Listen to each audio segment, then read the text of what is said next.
What are some things that stress you out with cosplay? How do you deal with it? Okay, the one thing that stresses me out the most about cosplay is posing for pictures. I love getting my picture taken, but I always look at them after, I'm like, why do I look so ugly? Why can't I pose right? So I end up the day before the day of a con in the morning when I'm all done waiting for everyone else in my hotel room to get ready.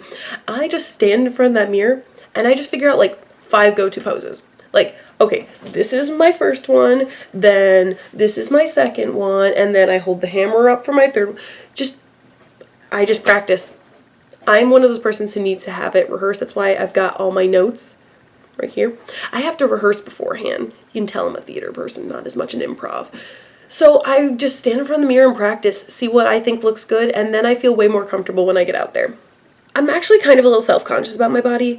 I'm not too happy with my stomach showing, but I love my boobs. Like, look at these. Oh my god. Okay, now I need to stop. But I do really enjoy my top half, and I don't enjoy my tummy too much. So I try to make cosplays like this one that cover up down there and maybe show off a little bit of what I like to show off and what I do like to like look good in and maybe get a few looks at. I think that really the important part of sexy cosplaying is to do what you're comfortable with. I don't mind people looking at my boobs. My next cosplay is even lower than this because it's the Heaven's Wheel armor. Have you seen those? Oh my goodness. I need to stop talking about boobs so much. But what can I say? They're hot on everyone. Not everyone. But just do what you are comfortable with. If you like to have your boobs showing and it makes you feel sexy, then do it.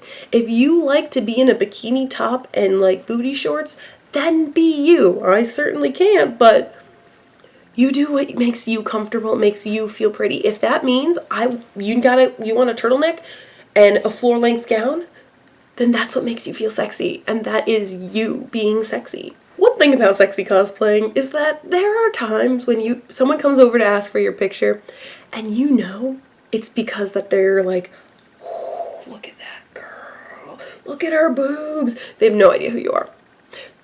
I can tell when you don't know who I am. I mean, I'm flattered, but I can tell.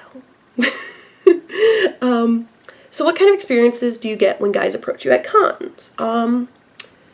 So for most of the people who approach me at cons asking for a picture or asking if I'll be at a photo shoot later, so most of those interactions are kind of normal. They're just like, hey, can I have a picture of you? And I'm like, sure, pose, picture, done. Sometimes they'll take a picture and they'll be like, I love the show. I love your character. Oh my god, I love you, Diane. Diane. It's Diane. And then sometimes they'll be like, oh, hey, you're dressed as the 7 Deadly Sins. Do you know about the photo shoot later today? I've made some great friends that way. They're just like, hey, you going to the photo shoot? Because I just heard about it and I'm dressed as this. And I'm like, yeah, of course. Some of the greatest photo shoots I've had are impromptu ones that someone just told me about on the con floor.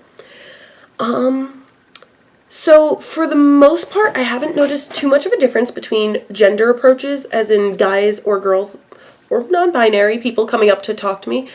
But I have noticed, in general, guys are more focused on my weapons, like my 6-foot hammer and how it's made, and the girls are more like, oh my god, your character is like my favorite. Can I have a hug, please? And like both are great things. Like I love talking about how I made my cosplay, and I love just like interacting with people who love the same things I do.